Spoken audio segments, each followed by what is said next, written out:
More than 6 months after a man was murdered in front of his teenage daughter, 2 suspects are now behind bars. Dan Kennedy's been following the new developments from overnight. And Dan, one of the suspects is behind bars, actually out of state.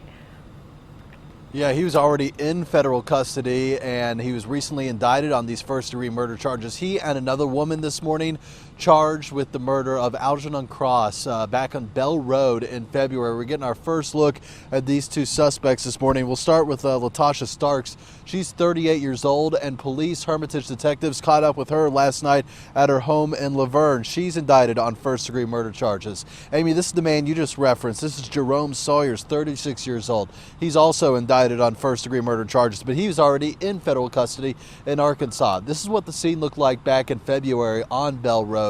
According to detectives, Algernon Cross was stopping by this parking lot to buy some marijuana. They say he was getting out of his car to talk with those 2 suspects we just showed you the pictures of, and that's when he was shot in the head. Unclear this morning who pulled the trigger. Detectives haven't told us that. We hope to learn that when the trial comes around.